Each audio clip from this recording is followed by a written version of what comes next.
And with that, we are live. Guys, thank you so much for tuning in on another episode of the SoFLo Sports Show, episode 96. We are almost at 100. Almost there. I know. It's been taking, 2 years, but we're getting there. Cannot wait till we hit that big 100 episode. But tonight, guys, we have a special guest.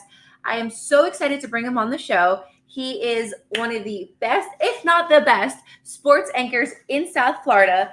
We're super lucky to have someone on the show who not only sees South Florida's greatest, but kind of not so greatest moments too. But it's kind of the part of the job. Yep. We were actually very fortunate enough to spend time with him in Canton, which is in 2 years already. 2 years with Zach Thomas. So that was fun to get to know him out there. He's an American TV journalist and a host. Currently, he's WPLG's local tent or local station down here in Miami, a sports director, lead sports anchor, and if that wasn't enough, he also covers the Miami Heat road games in the studio.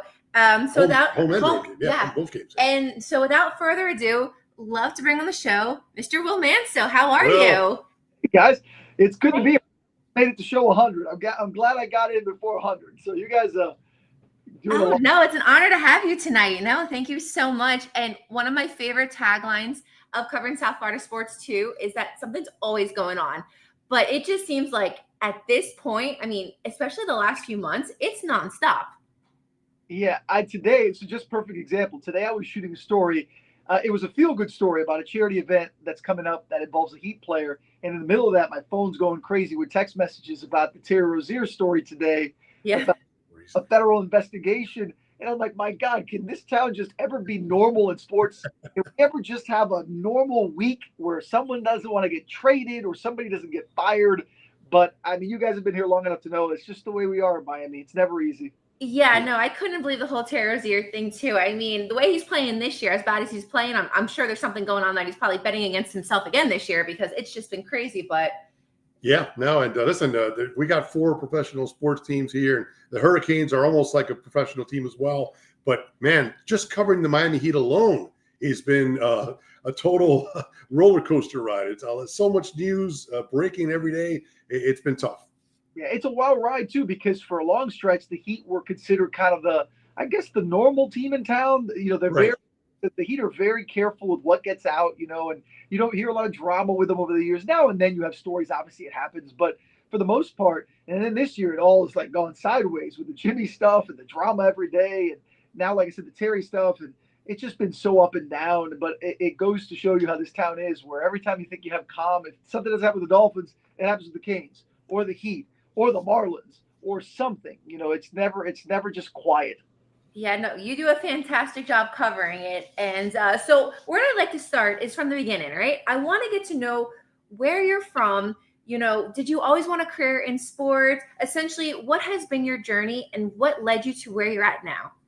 Well, so I was born in Weehawken, New Jersey, and I actually turned 50 next month, so I don't mind telling. 1975. I was born in Weehawken. Happy your birthday? Close to you. Yeah. How about that? Yeah, we're getting that 50 range, that. So I was born in Jersey, but I came down to South Florida when I was 10 years old.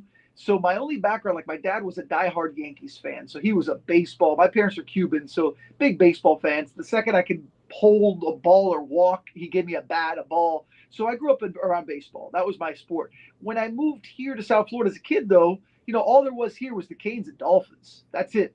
It was the Canes. It was either Dan Marino right in his prime, 1985, entering his prime, and the Canes when they started winning championships, So as I got older, you had the Heat come along, then you had the Marlins come along, and it was part of my childhood, and I knew I wanted to be a broadcaster right out of, like in high school. I love sports, I love baseball, but I was smart enough to know I wasn't going to be a Major League Baseball player. So, well, what's better if I can't play it, maybe talk about it. So that's kind of how I got my start. And I ended up at Channel 10. I've been here 26 years. I got my first TV job in Missoula, Montana. I went to the University of Miami, graduated, got a job in Montana. So a Cuban kid from Miami moved to Montana. Oh, heavens. Yeah, that was different. And then I lived in Michigan for a year. And then I was blessed. I got this job at Channel 10. I had just turned 24. And now I'm 50 almost. So I've been here 26 years. Yeah, back home.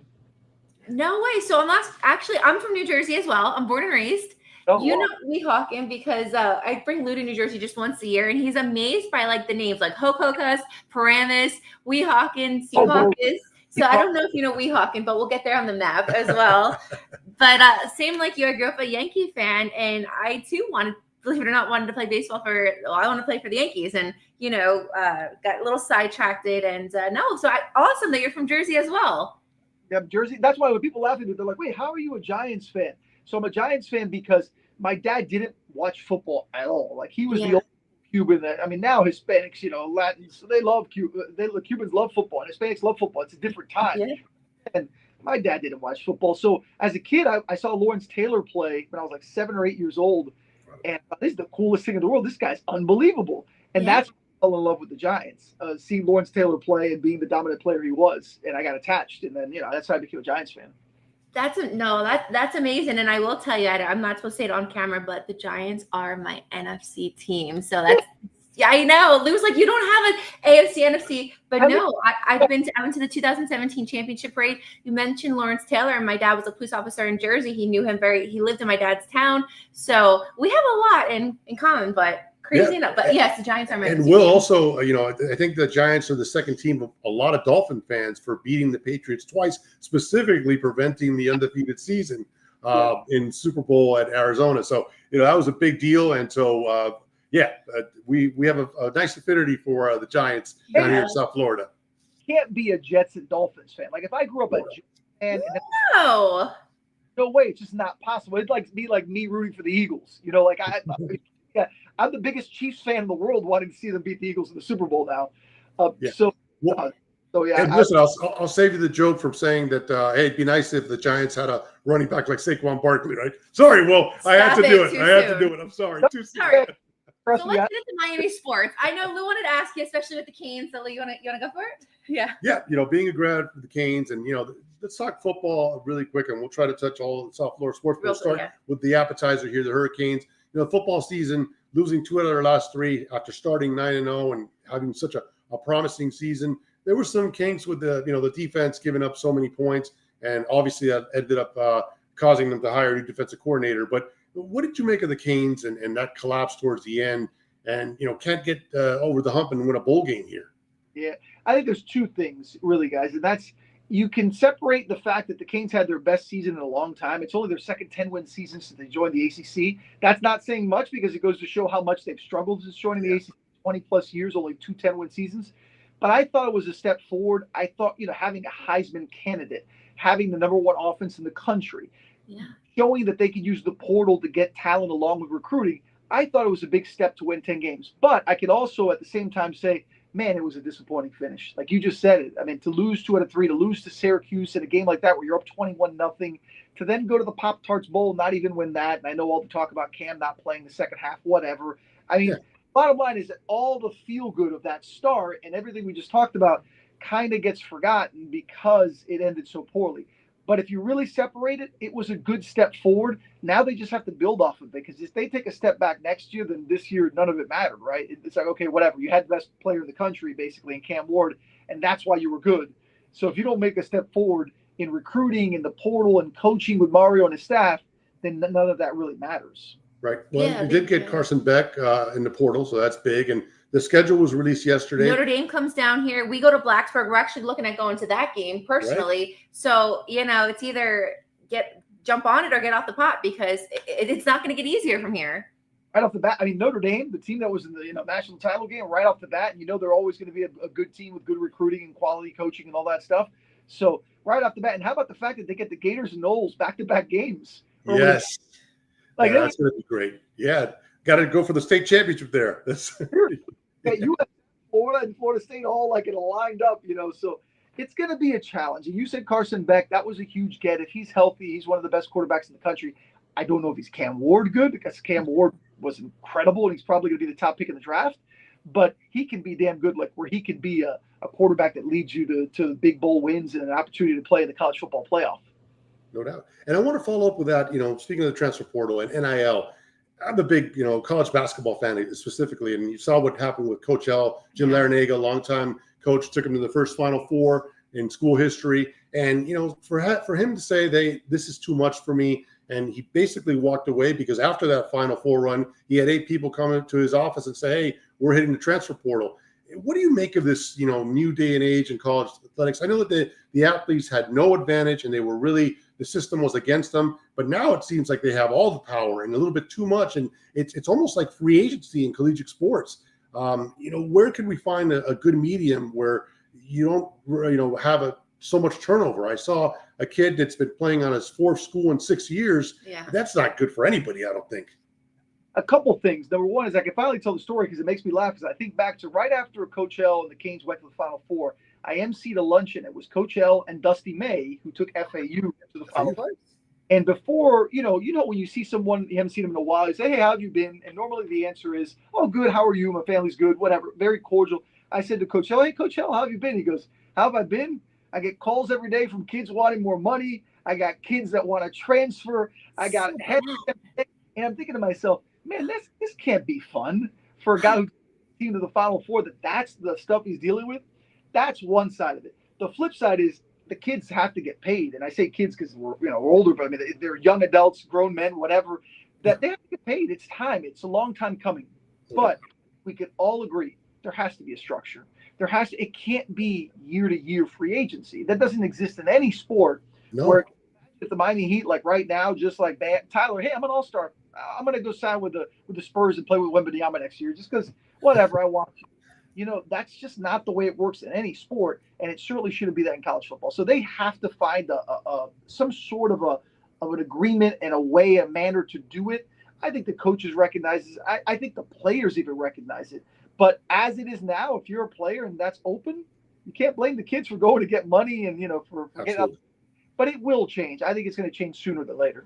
Perfect. All right. So a team that we absolutely adore, season ticket holders, we believe to death, Miami Marlins. And we get a lot of crap for being those diehard Miami Marlins fans, but I'll be with them till the end. Now, as you know, they've done nothing in the offseason. We got rid of Jake Berger, local South Florida Jesus Luzardo's gone. And I saw that you posted just a little bit ago a beautiful, wonderful picture of Sandy and Yuri. Is Sandy staying, or is my heart going to get broken within the next few weeks and months? Well, what's happening? Is Sandy going to stay, or are we going to lose him too? Valentine's Day is coming up. I need to know the truth. Sandy is going to eventually get traded because he's due $17 million a year, which is a huge portion of the Marlins payroll, and they are in a major rebuild. I don't see how Sandy's coming back obviously from the surgery, and he's in full health. He looked great. It was really good to see Sandy because I haven't seen him in a while, and to see Yuri, he's taking a young kid like that under his wing at the game last night. It's cool. Sandy looks incredible. He's in great shape. Sure does.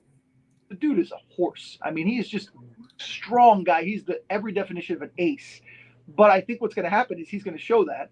And I think then teams are going to come call and say, hey, you guys are rebuilding. He's due $17 million. He's due $17 million the next year. And plus, he's going to eventually want a new contract. He's still in his prime. So I hate to break your heart, but I do think once Sandy proves that he's fine, I would think he's a prime candidate at the deadline, before the deadline next season, to get traded. I've been trying to tell her that. I've been trying to prep before. And I actually think, look, if he comes out in spring training and he's, you don't go deep innings in spring training, but if you're out there throwing 3 innings and, he proves that he still has his velo there, I say get rid of him there because I'll tell you, hold on, calm down. The reality is that, he's not going to get a lot of run support this year. And so wins are going to be, hard to come by. And you could look at what he's doing innings, pitch wise and all that, but I think the best value is if he's healthy in spring training, as much as it hurts, I think they got to get the biggest return they can for him. All right, next question. Okay, so Ichiro Suzuki in the Hall of Fame, you covered him when he was down here. What was it like covering Ichiro? It was unique because Ichiro didn't speak English, so it was hard to communicate that part. From my understanding, Ichiro could always understand it, but just the Japanese culture, he is a very prideful guy. He didn't want wrong things. He didn't want to speak English and come across as saying the wrong thing. He was that respectful because he's just such a respectful guy. But the thing about him, I remember very few people I'm in awe of. Like it's spring training, Ichiro's first year. If you've been out there to Jupiter where the Marlins train, it's a very open area. All the fields are connected. You could walk around as a fan, media. And I turn the corner and I walk. It's the first time I see Ichiro walking toward me, and I was kind of starstruck. I'm like, wow, that's Ichiro. Like, awesome. Like the little kid in me sort of came out. And the years he was here, I think you had to cherish it because while the team was going through ups and downs, maybe they didn't live up to the talent that they probably at that point had, because they had some quality players still during his time, especially early. it's just to see a Hall of Famer like that, the way he did things. I mean, the way he'd line up his bats in the clubhouse, the way he would prepare and put on his uniform, the way he'd come out and practice, and his stretching routine was stuff of legend. Like this guy, his stretching routine and the way he would do things to prepare. Even a game he wasn't starting was incredible. It just showed you why, aside from the fact he's an incredible player, why he's a Hall of Famer. Yeah, no, we've seen a few of his press conferences recently, and I definitely make a good point. Like, he understands English. It's kind of how I feel with Spanish. I understand it, but just to speak it, so I do understand it. But we're excited to see his, career go into Cooperstown and hopefully get there. Have you been to Cooperstown? I did. So I went. Believe it or not, is a weird way to say. I was actually, my idol growing up was Don Mattingly, who unfortunately is not in the Hall of Fame. Yeah. But I became a big Mike Piazza fan because when I was at Palm Beach Community College, I went to Palm Beach Community College for 2 years before UM. One summer, Mike Piazza came to our baseball field to take batting practice before he was a star with the Dodgers. This is when he was still.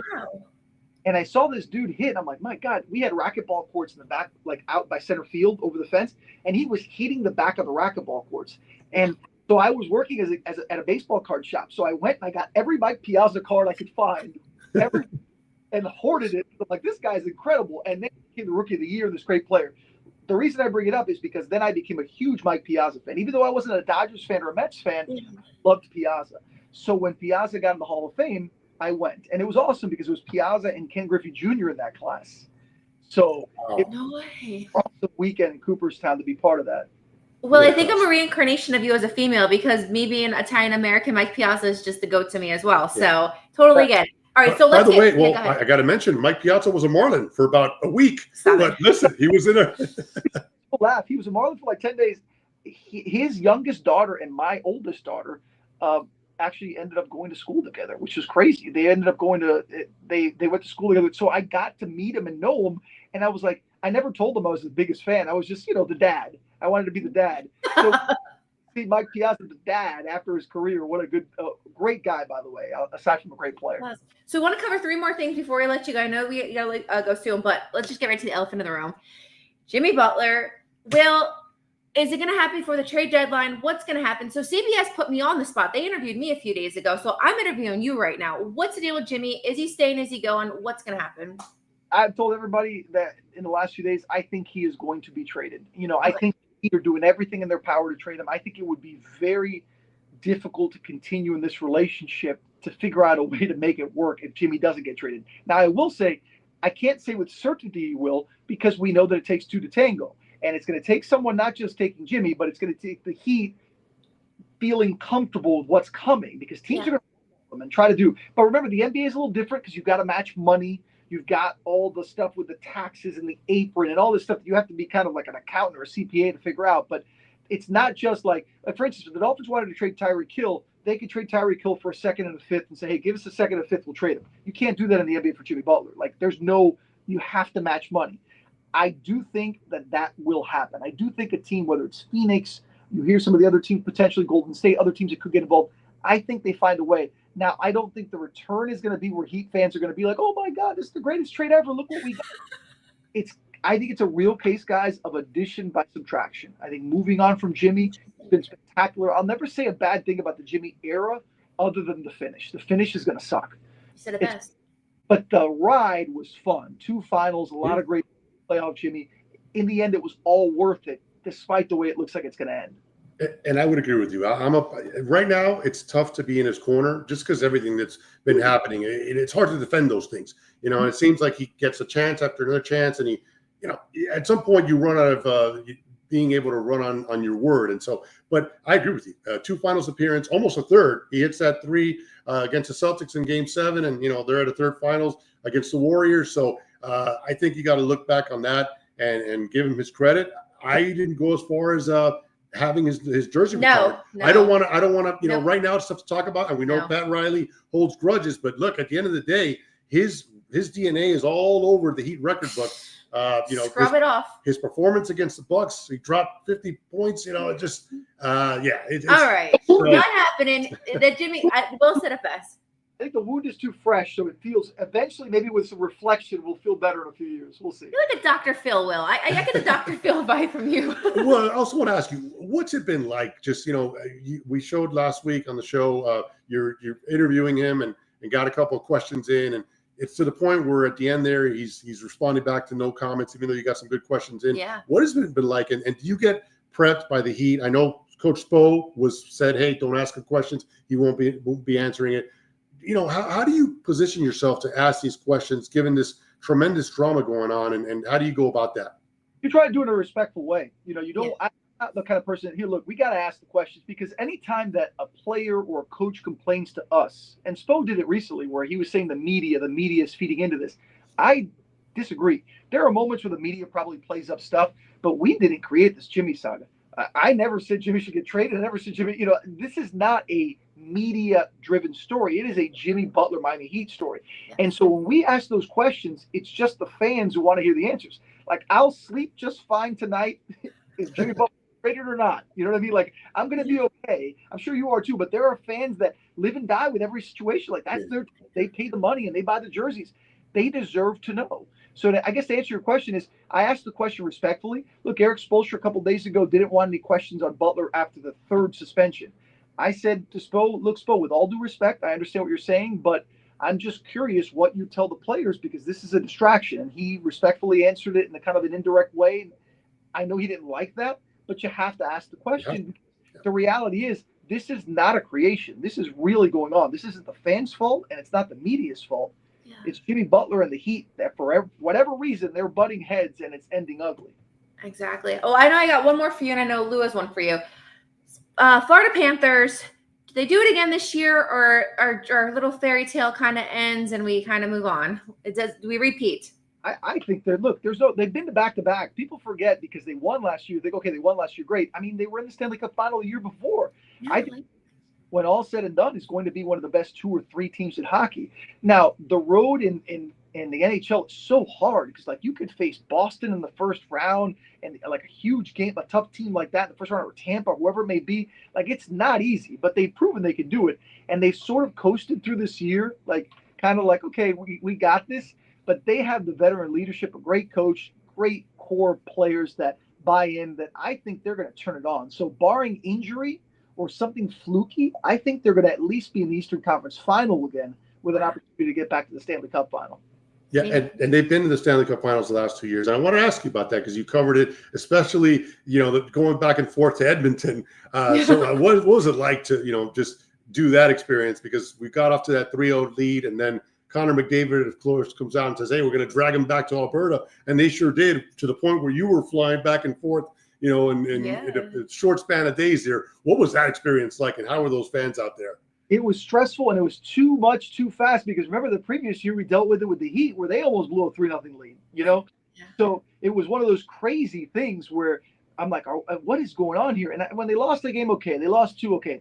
Once they got to a game 7, you're like, holy cow, they're really going to blow this. All right, is this really going to happen? But credit to them. Look, for us, it was hard. Like, I look at the standings now, I'm like, oh my God, Winnipeg's good. Are we going to go to Winnipeg this year if the Panthers make it?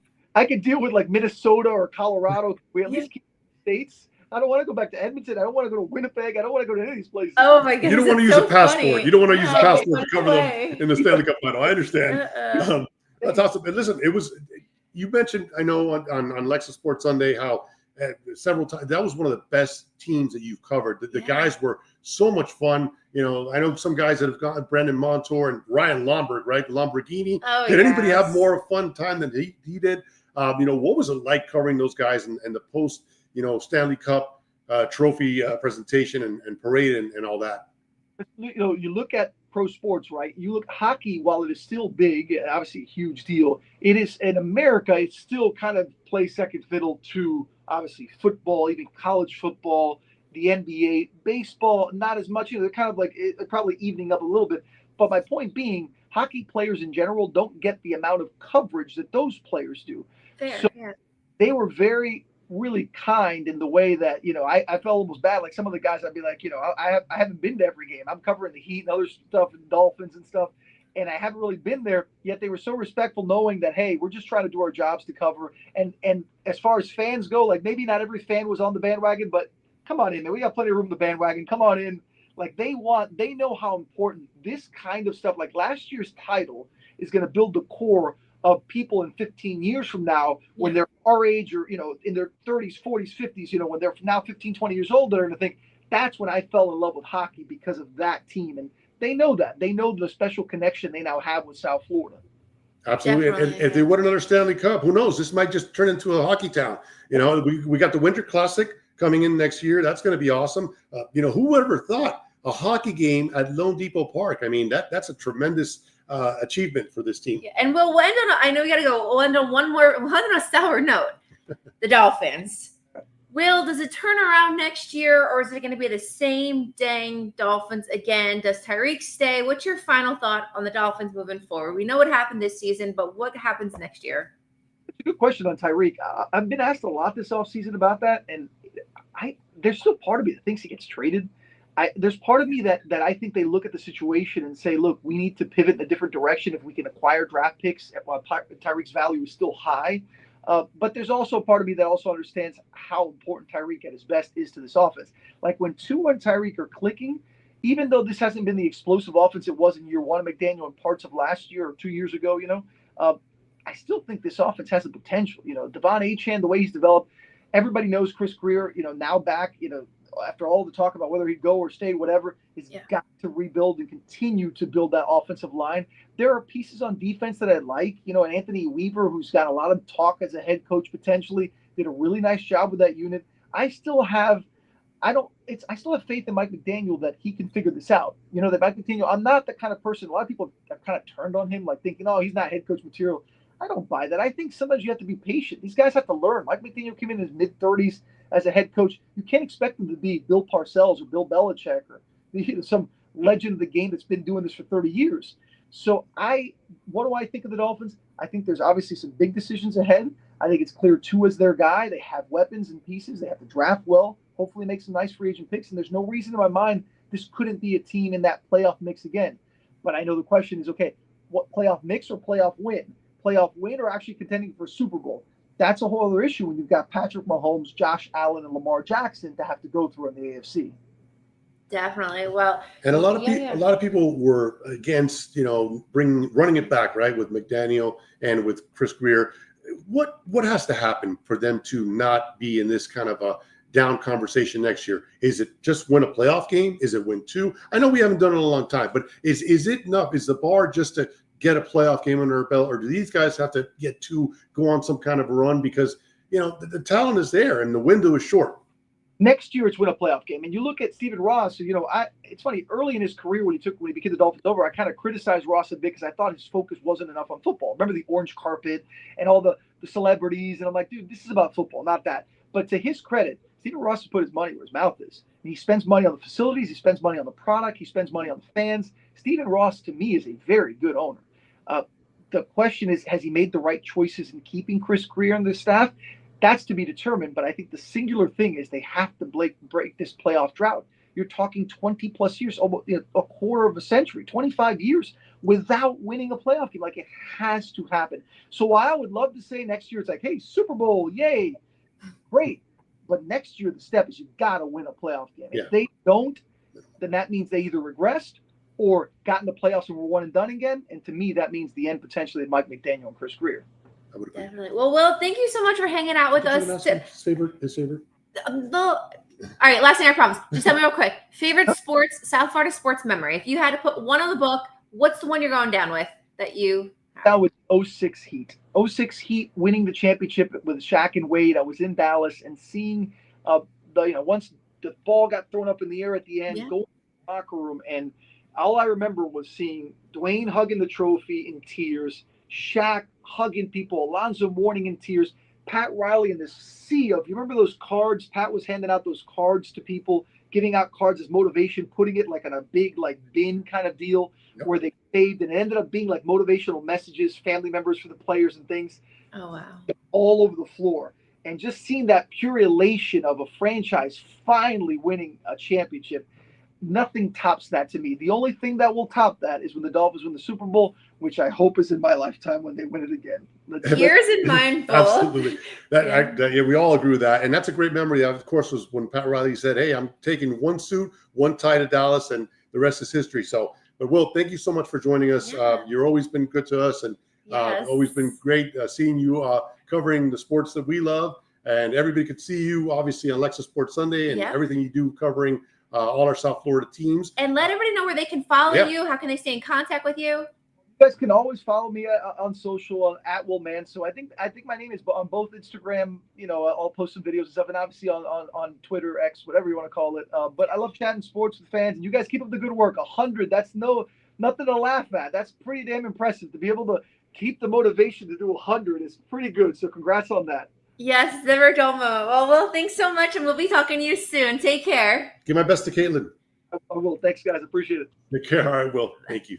Legend. Oh, he's the best. Absolutely he's awesome. Just the best. And, he's like a Dr. Phil because he says it how it is, and he's level-headed. You know what I mean? And it was just so great talking to him tonight. So before we get into like the juice of what's going on, let's check in the chat. Let's see what's going on.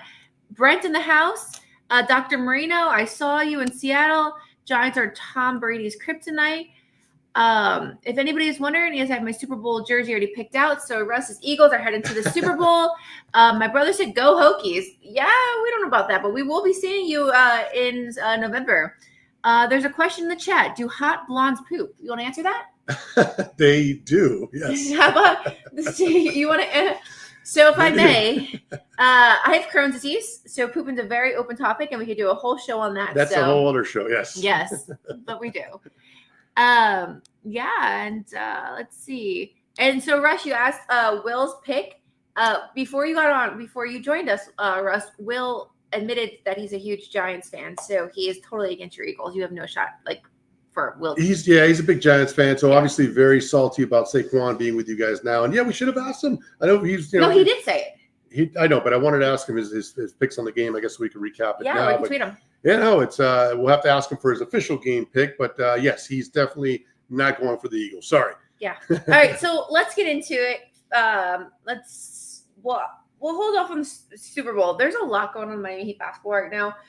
Just today, allegations came out that last year in 2023, Terry Rozier, who's been absolutely caca garbage for us this year, is allegedly involved in a betting gambling scheme when he played for Charlotte that supposedly he possibly manipulated his plays while he played with the Charlotte Hornets. I feel like he's doing that now because he's just playing so bad. So it's just more drama in the Miami Heat news saying now there might be allegations, possibly suspensions or whatever if this does turn out to be. So thanks, Terry. So this happened with a member of the Raptors. I forget his name. He was not a good player, but he got banned for life. Yeah. So this is not something to be messed around with. You could do even jail time if you fix the outcome of a game. And so again, we don't know the fine details. This is only what's being reported. Obviously, it'll all come out, but it's definitely a heck of an allegation, and certainly not something that the Heat needed added to their plate. In other news, Tyler Hero was just announced to the NBA All-Star as a reserve. He was? Yes. When? Are you serious? You didn't know that? Yeah, no. When was that? Yeah, no, this just happened like an hour ago. Oh, wow. He is officially an NBA All-Star, representing the Eastern Conference as a reserve. As you guys may or might not know, Tyler came as the 13th pick in the 2019 draft from Kentucky. This year, he's averaging 24 points again, so very well-deserved. He's definitely carrying the Heat team for, given the holes that we're having this season. So super excited for Tyler. We actually spent time with him this week. Yeah, he served me ice cream. Yes. And we'll talk about that in a sec. But yeah, Tyler Hero is representing the Miami Heat in the All-Star game this year. Well-deserved. Very well-deserved. As Eastern Conference reserve. Yep. He's currently on a 78 or 79 game streak with at least one three-pointer, and it's mostly multiple three-pointers. Yeah. He's taken on a humongous role, obviously, with Jimmy being Jimmy. We were at the game on Monday night against the Magic, double overtime win. That was a tremendous win. I wanted to ask Will about it, but I know that, he was pressed for time there. We'll have to have him back on because, I want to get his take on how great of a season Tyler Hero's having. Mm-hmm. He had 12 assists in that game. So even though he's not your traditional point guard, I don't think he's a point guard at all, but he's been having to play that role, and to finish with 12 assists in a game in which he also dropped 30 points. He's not triple-double. He almost had a triple-double, correct. He had 9 rebounds as well. So he's just had a tremendous year, and very happy for him. He's very well-deserving. The other news going on in Heat that I'm sure you don't know as well, because it just broke, Udonis Haslem just signed a contract. I did see that. Okay, so let me tell everybody. Udonis Haslem, UD, Heat legend, just signed a 1-year contract with ESPN as a full-time analysis Analysis. Why did I say analysis? Yeah, analyst. I said analysis. Analyst. I'm sorry. Analyst. 1-year contract with ESPN. So he'll be with like Stephen A. Smith on First Take and different programs like that. That's great. Love to hear it. Udonis Haslam, a legend down here. He got his jersey retired. 3-time NBA champion with your Miami Heat. So that's big news for him, and that's awesome. And, the Heat in general. Khalil Ware, rookie sensation, is taking over. I mean, he's now in the starting lineup with Jimmy out. And so he's been great. So is Haywood. Haywood took that starting spot. Yep. And the fact that Khalil's playing with Bam, that's tremendous. So a lot of things to be excited about with the youth movement, even though, you got this side drama with not just Jimmy, but also now Terry. So it's just ridiculous. We attended a great event this week. We went to Casino Night. Every year, the Miami Heat host a fantastic event for season ticket holders where they turn the hardwood, the floor, into a casino. And we got to spend time with you actually got to meet Player Larson, which I was super excited for. Player played for Arizona, which is obviously Lou's love. So you got to meet him. You guys did a little bear down together. I met Khalil Ware. I got to speak to him. Tyler Hero, Haywood. So that's just a great event where fans actually are like one-on-one with the players and just a good time. So that was a lot of fun. I saw Kevin Love as well. Yeah. And I let Pella Larson know that it's good to have a Wildcat at the team because you got Kevin Love and Jaime Jaquez that are both UCLA Bruins. So that was fun. And he was having a full conversation. I had to be like, hey, Pella, I'm sorry. I got to go do some other things because he kept on engaging. And, it was a cool moment, man. He's just an awesome guy. He's been great with us. I mean, he's a rookie, and so he's playing time is not at a premium for him right now. But he's a hard worker. I saw firsthand, his time with Arizona, and I think the guy could, crack into the rotation and be a regular part. He's just a tremendous kid. Okay, so switching gears, before we actually get into like some football news, we relocated our Dolphin season today. Yeah. We had a lot of people reach out to me like, hey, what's going on? Basically, if you are a season ticket holder, you should get an email from your rep saying, okay, if you want to relocate your seats, you'll get a link. It'll say your time, the date to do that. Right. So we got that yesterday. We had a conversation. We figured out what would be best for us moving forward with the Dolphins. And we're excited, new parents of Section 150. We got 2 baby seats. I know, aisle seats and in the shade on the tunnel. I posted that today. I found some of our new neighbors people who have sat there before. So we're super excited to be going to Section 150 on the aisle of the tunnel. We had good seats last year, but this is better for us. They were on the visiting side, and also we weren't able to see the flyover for some reason. So now being on the home side, we'll be able to see. We're right next to the tunnel. Be able to see the players come out. That's pretty cool, and go into the locker room. Be able to get a good look at that flyover. Be closer to the field. So see some Tyreek's cartwheels, some cheerleaders, some interviews. Now I'm pumped up. I'm ready. Really excited about it. So I believe it's the southwest corner. We used to have our seats in the northeast, just because everything's bi-directional at the Hard Rock. So really excited for 150. Also, another Dolphin news: Pro Bowl is this weekend in Orlando. Jonnu Smith has been selected to the Pro Bowl roster. So finally, it's kind of like, I don't like that he wasn't picked initially because I feel like it's like almost like a sloppy second. No, I don't like that vibe. I really, really don't. If he should have been picked, and now it's kind of like, hey, we have room for you. Do you want to come? Do you see that? Well, I mean, look, when you're going up against in the same category as Travis Kelce, who's been, a perennial All-Pro performer, he's won Super Bowls. It's hard to, finish on that roster with that guy there. That's number one. So, these things happen, and obviously with Travis not being able to play in it because he's busy playing in the Super Bowl, a spot opened up, and rightfully so. Jonnu Smith deserved it, so that's great. Another guy that made it is, a guy that was with us last year, Robert Hunt, playing for the Carolina Panthers. He was selected also as a reserve player, so he got in because somebody else couldn't make it in. So, but that's a tremendous honor for him. And so, nice. We're happy for both those guys. Brent asked, how much did I make in roulette with number 13 and 24? So with the casino night, I must add, there's no money involved. They give you like a card and you get like complimentary chips, but you get a lot. And so when I play roulette, I have numbers. I play 13 because that's my favorite number, 24 because that's my birthday and the day that we got married, and 11 is just my number. So I just put all the tokens, all the coins on those numbers. I hit, so 24 and 13 came back to back, and I had like 5 coins on them, tokens.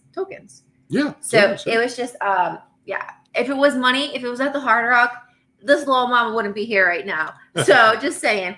It wasn't money. It was an exchange for money. So yeah. Yeah, but it makes me like want to go now and go play with the real boys and like some no doubt dinero on those coins on those numbers. Another news I want to mention also that Anthony Weaver, as Will talked about it as well, our guest tonight. Anthony Weaver did a tremendous job coaching our defense, and because of that, he is in the running. He's among the finalists. I think it's 5 total finalists for the New Orleans Saints, the last remaining. But he's had 2 interviews. He's had 2 interviews. So he's still one of 5 remaining, finalists there, and he actually moved up a slot because Mike McCarthy, the former head coach of the Cowboys, he withdrew his name. He announced that he is going to actually sit out of coaching for the 2026 season, so 2025 season, I should say. So with McCarthy being out, Weaver now has a better chance of getting that job. Now, the favorite is Kellen Moore of the Philadelphia Eagles, their offensive coordinator. He's did a tremendous job as well. And so currently in the Super Bowl, with the Super Bowl being in New Orleans, I'm not sure you're going to get that announcement until after the game is over. If not, it'll probably come a couple days before because you don't want the distraction. He's there to focus with the Eagles. The game, and so we'll see what happens. But we're obviously a story we're following because we loved Weaver. He was great for us this first year, and we'd love to have him here. I'll tell you who's fine without being here is Vic Fangio. Old news, I know, but whatever. Could you imagine if the Dolphins had a defensive coordinator like Vic Fangio? We did, and he's now in the Super Bowl with the Eagles. But yeah, that's the life of Miami Dolphins. Anyways, talking Super Bowl, we're gonna cover this heavy next week. Obviously, you guys know our Super Bowl matchup in New Orleans is the Philadelphia Eagles and the Kansas City Chiefs. Kansas City Chiefs will be going for their third Super Bowl in a row. Never happened before. Dolphins almost did it. Almost. Not really. But well, I mean, they won 2 in a row, and they could have went to the 3. So 8 teams have won 2 in a row and gone for a third. Kansas City is actually the only one of those 8 teams that has actually made it to the Super Bowl on the third attempt. So it's a tremendous. It's something that it's historic. We've never seen this before. I personally, I think I'm with a lot of America. We don't want to see, except for Will, but we don't want to see the Chiefs win it. I would love to see the Dolphins one day be the first team to three-peat, but they got to win 2 before that. So let's see how that works out. But yeah, no, this is a tremendous thing. The first game was the Commanders and the Eagles in the NFC Championship game at 3:00 last Sunday at the Link, and they destroyed them. The Eagles, there's no way to say it. The Eagles, that was not a game. The Eagles just totally ran through them for those 4 quarters, and the Eagles pretty much left nothing out on that field. They took it to the Commanders often and early. And ran away with that victory. And then in the nightcap, you had the AFC Championship game. Again, the Chiefs and the Bills, and that was a tremendous game. It was. Came down to the last possession where the Chiefs were able to get a first down and put the game, take a couple knees and get out of there. But it was a tremendous game. You got to give both teams credit. And I wanted to ask Will again, and I'll ask the room, and I'll ask you. When you look at that, tremendous AFC Championship game, went back and forth. Are the Dolphins not even close to those teams? I knew you were going to ask that. We're not even a hair on that. That is where we're where the bar is set. And again, both Mahomes and I know Allen's 0-4 against Mahomes in the playoffs. I know he can't get over the hump. Neither can Lamar Jackson. Neither can anybody, by the way, in the AFC except Joe Burrow. And the other guy is retired now. He's going to be calling the Super Bowl. Some guy from New England. But hey. Nobody's been able to crack the Mahomes code. So, but that being said, the Bills got there again. And so I wonder how far the Dolphins are from both those 2 teams. Light years away, though. Yeah. They're just smooth. It's like an army, like, boom, but like they're just, no, I would love to lie and tell you, we're just a year out. We're nowhere near that, Lou.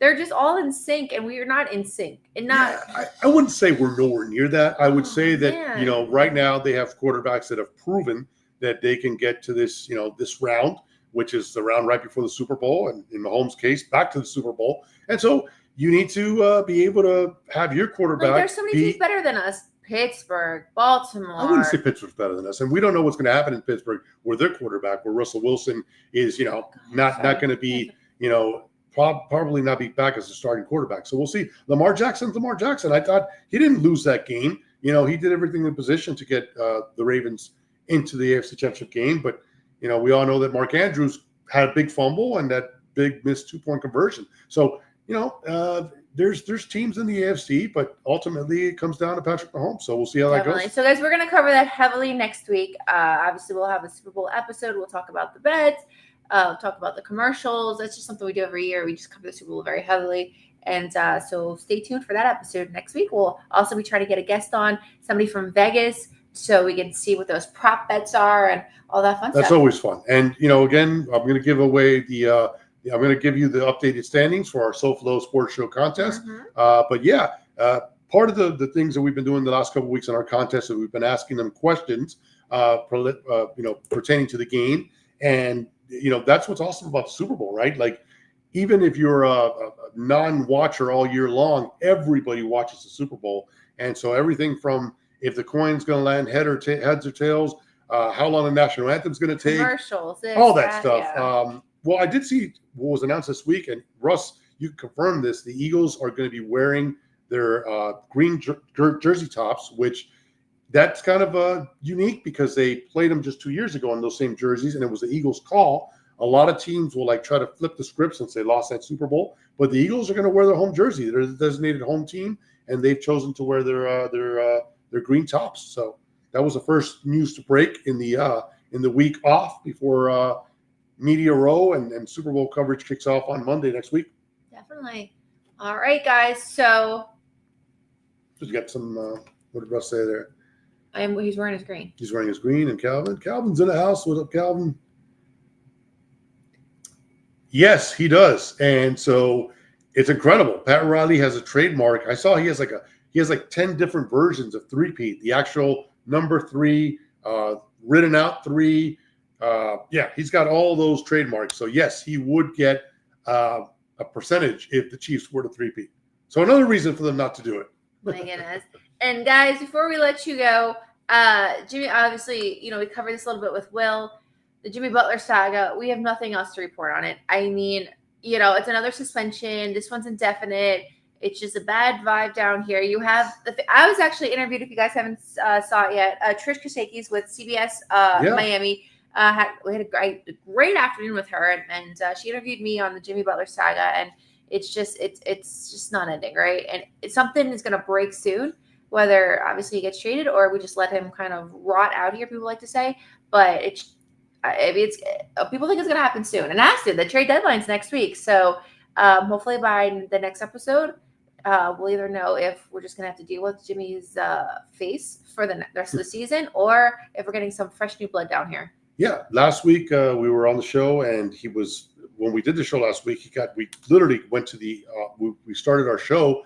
It was just announced an hour previous to our show last week that he was suspended because he was late getting on a team flight, and so they suspended him for 2 games. He was eligible to come back Monday night, this past Monday against Orlando, a game that we were at, and everything was trending towards him playing, but given the suspension and his inability to be available for the team, Coach Spoelstra at some point during the practice pulled him aside and said, "Hey, you're back, but you're not going to start tonight." And that was all. That's all that it took for Jimmy to say, "I'm out. I'm not going to be here and not start." And this is where we're at. I mean, at this point, it's an indefinite suspension. So, as you said, whether he gets traded next week before the deadline or he just plays out his contract here for this year, and then the ball's in his court if he wants to opt in or out. But I don't think that we will see Jimmy Butler in a Miami Heat jersey on the court again. I just think it's too chaotic, too much of a distraction. And, I mean, every time that we've given him an inch, he's taken, more, and you just can't trust him, and the distraction is just too much. Will said it best. If you guys, rewind the episode, Will said, and I think I'm going to go with that, kind of change my mindset to more the Will Manso mindset, like appreciate what Jimmy did for the city, but just know that it's like how he's leaving kind of like it's just terrible, which is the obvious, right? Yeah. But I need to be of more Mr. Brightside, Will Manso, and kind of be like, Ash, remember what he did, all the good times. So I'm going to try to think a little more positive, but you cannot forget how this is all going down. This will never just be erased from history. Yeah. So, all right. All right, let me give you the standings for our SoFLo Sports Show. And so congratulations to those who are, it's still 6, but really it's down to 4 because Josephine and Darren Wagner only got 1 point last week. No for the Commanders. Yes, so that did not help. They actually went Commanders and Bills, so they did not pick either of the games correct. They thought with their hearts. Congrats, our leader, Russ. Russ is still in the room, I think. Russ was our leader last week. He did get 6 points. That was really good. But shout out to Brent, Dave, and Sheldon, who got 9 points each, and so they are now tied for first place. And here are, without further ado, your standings. You got Brent, Dave, and Sheldon tied with 22 points. You got Russ sitting at number 4 right now because there's 3 people ahead of him. He's with 20 points. And then Darren and Josephine really are at the end there, and they may not be able, unless everybody else misses all their picks this upcoming week or next week. It looks like it's a 4-horse race here for the winner of the SoFLo Sports Show NFL Playoff Pick. Perfect, guys. So good luck. Lou will be emailing you out the rules for the next round. So not this week because we're off. Next this is week. The week that I'll everything for the Super Bowl. When we have the Super Bowl show, when we have the guest, everything will come out next week. This week we're on Pro Bowl chill, right? We're just some good college basketball. Obviously, I would be remiss if I didn't mention St. John's sitting pretty at number 14. Big East tournament's going to be very interesting this year, and I'm super excited to see selection go. No. I was going to say Selection Sunday coming up. So it's I've never really been part of that. So I'm really excited. I wouldn't know what that's like. I know. Well, yeah, being an Arizona fan, it's like I've done that with you like the last 4 years. Oh, right. Where's Arizona going? Oh, what seat are they going to be? I just like sit there. I'm like, okay, cool. And then St. John's. So very excited that the tides have turned under the Godfather Rick Pitino, and cannot wait to see how March lands with my Johnnies. Yeah, no doubt. I do want to get something off my chest. I want to do a special dedication to someone. I want to do that in a second, but I do want to get something off my chest before I do that. Commissioner Adam Silver yesterday said that he wants the NBA to have 10 4-minute quarters instead of the traditional 12. And his reasoning for it was because we've lost TV viewership, and it's more of a TV thing that he wants to do that. And I was appalled. I could not believe he said that. It's almost as bad as when Rob Manfred, commissioner of Major League Baseball, alluded to the World Series trophy as a piece of metal in the Houston Astros cheating scandal. So I think that somebody's got to check him. I mean, he's got to have somebody next to him to say, hey, I wouldn't say that, because I could not believe that he pretty much said that, well, this is a reality TV show and it's all about TV, and it's not. It's a game, and the stats matter. What other players in the league have done for years matter, and you can't just all of a sudden make this into a college rules game. And unfortunately, this is on par for what the commissioner's been doing. He's put this NBA Cup in, which, does anybody remember who won the NBA Cup this year, let alone last year? Does it even matter? I mean, what does an NBA Cup mean? It means nothing. And one of these years, you're going to run into somebody getting injured in the NBA Cup that doesn't mean anything for the regular season, and then all hell's going to break loose. So I think Adam Silver is doing a disservice to the fans and is not listening to the voice of the fans. It's not going to happen. It's clickbait. Completely. It's clickbait, but why would you say that? Because it's First Amendment, freedom of speech. You can say whatever you want. Yeah, I mean, Miami has all the drama going on right now, and there's no other drama going on in the league, so he wants to create riffles. It's not going to happen. Right. So Russ did look up the fact that the Bucks and Lakers won it. I know you looked that up, Russ. I know you didn't know that. But even if you did know that, again, what does that NBA Cup do for you? I mean, the only cup or the only trophy anybody wants in NBA is in June for the NBA Finals. So that's it. Anything you want to get off your chest? No? All right. Are you done? Are you done with the Jimmy situation, or? If you want to know my opinion, check out the CBS story that broke this week. What can they find out on your Twitter? Yeah, it's on my X. It's on CBS on the website. You didn't introduce who you were at the beginning of the show because we were trying to get to Will. So tell them where can they find that story? And you could find us on our. Well, I don't know if you reposted it on your Facebook, but it's on my Facebook and my social media on my X. The full story. It's about like a 2-minute video. Trish did such an amazing job. She got like pictures of me. I really felt like the star of the show. So yeah, if you I don't need to keep talking about it. I'm very vocal about it on social media now on local news. So definitely check out the story of Jimmy Butler, and I'll definitely cover it more once we get an answer. But right now, there's really nothing to talk about. Nothing's moving. I mean, he's sitting probably at Poppy Steak right now, eating a $10,000 steak, as our paintings are on a wad, just wondering what's going to happen. So, right, the show must go on. Obviously, the Heat play the Spurs coming up this week, and so it can't be a distraction. And that's one thing that Coach Bo is very adamant about, is not letting it be a distraction. So, same with me. It's not a distraction. If you cannot control it, there's nothing you can do about it. And so I'm just sitting back waiting for it to happen. Dave chimes in. He says it was a great interview. Thank you, definitely Dave. Check it out. I'll tell you, I was so nervous behind camera. I don't know if I'm made to be on primetime news. I was so nervous. Okay. Yeah, now you worried, but you played it off well. I did.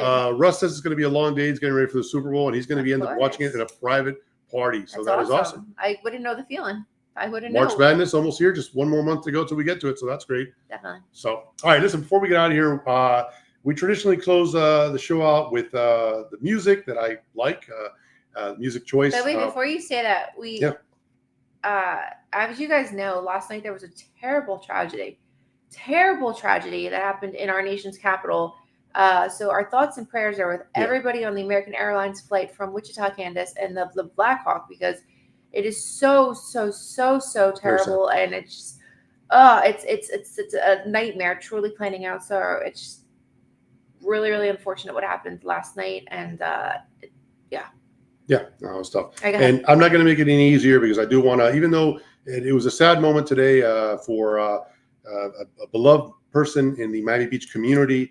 We had the funeral services for Art Martineau. He's an officer for the city of Miami Beach for many years, and also the executive director of the Miami Beach PAL, the Police Athletic League. And so his funeral services were today at St. Patrick's. I happen to work in the same building, not a police officer, but I worked in the same building where Art worked at the PAL as the executive director, and he touched countless amount of lives over the years. Huge smile, gregarious big guy. I have the Jets fan. The program. Let's get into that. This is the program for today's service. Art Martineau, also known as Big Art, and like I said, longtime police officer for the city of Miami Beach, and the executive director of the PAL. He loved sports.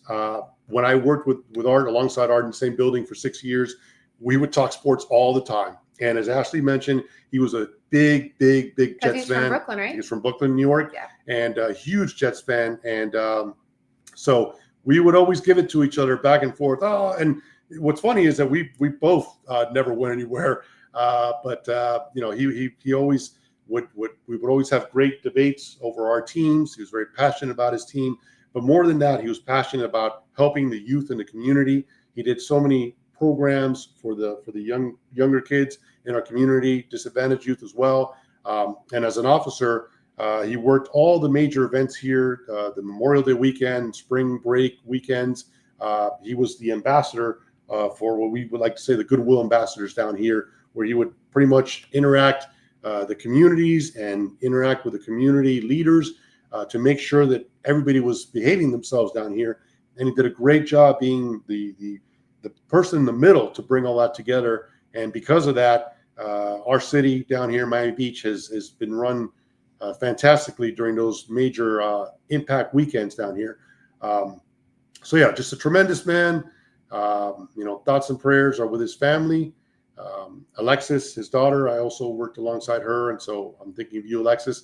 And shout out to Enoch also, who Art was his mentor. And believe it or not, Enoch, in honor of Art being a Jets fan, today at the mass in the church, got the JETS chant going, and so I couldn't believe that he did that. But everybody played along one more time for Art in getting that chant going, and so that was nice to see. The only time that you ever hear me doing a Jets chant, but it was for a good cause for Art. So again, rest in peace, Art. Miss you, Big Art, and thank you again for everything you did for all us down here in the Miami Beach community. Well said. All right, guys, have a great night. Enjoy the Pro Bowl for those who watch and celebrate that, which is not many of you, but it's still a fun event to see if you got college basketball, and we will catch up with you next week. Have a great night. Yes, good night.